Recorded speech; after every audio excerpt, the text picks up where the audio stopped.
Hello everyone and welcome to this week's update video. In this week we've got a pretty big update, so let's get started.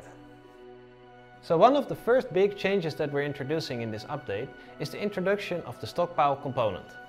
Stockpile Component allows us to dynamically show the contents of an inventory on a block in the world. So if you add, for example, to the weapon rack, your sword or your mace or one of your stone or regular axes, it will show up in the weapon rack nicely in a row. If you change the order of the items in the inventory, they will also change their order on the model itself. This way, we have created a system that allows you to be more immersed in the world itself.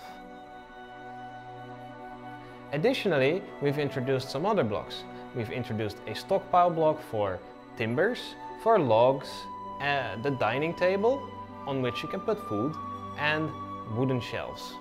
The wooden shelves can be mounted to the wall and will allow you to show some of your items on the wall so you can easily find where they are. The system is fully moddable.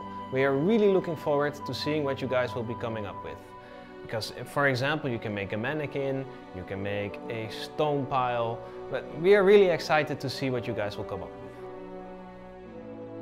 In the future, we would like to update the system in such a way that, for example, when there's food on the dining table, you can look directly at the food and consume it without taking it out of the inventory first.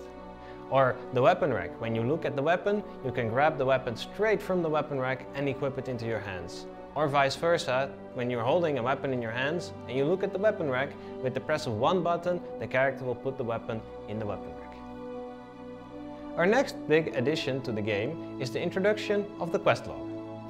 As you all know, a few weeks ago we introduced the quest system and we used it to create a tutorial to explain the game to new players.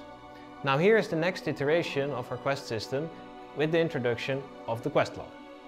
The quest log allows you to see your active quests and your quests you've already completed.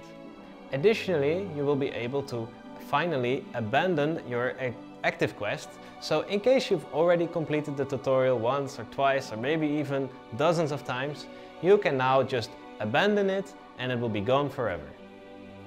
Finally, we've introduced a tracking icon.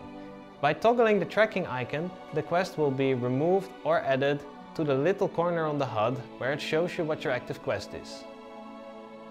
I think it is a really good step forward for the quest system, but we're not quite there yet. One of the next steps we are contemplating is the introduction of some more tutorial steps, and then have the tutorials be activatable through the F1 help screen. And of course, we still need to figure out a good way to distribute the quests to players, to insert them into the world and to tie it all together. But this is for the future. For now, we will have the quest log, and it's just the next step in the quest iteration. Another big change, and this one is more interesting to modders, is the introduction of more entity components. With these entity components, it is now possible to create a greater variety in your blocks. Previously, if you wanted to have something that was holding a cargo, it would have to be in my cargo container. If it was something that was connecting to ropes, it would have to be in my rope drum. If it was a crafting block, it was my furnace block. Now we have created some components that you can just add to your block, and your blocks can now do many things at the same time.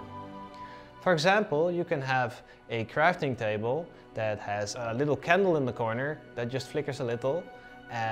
You can make a research table that does the same thing. You can make a chandelier that has more than one flame. All these things are now possible, including custom sounds. This of course will be in the game a little early so that you, the modders, have a little time to migrate all of your mods to the new system. The old system will be going away when we release the next major update.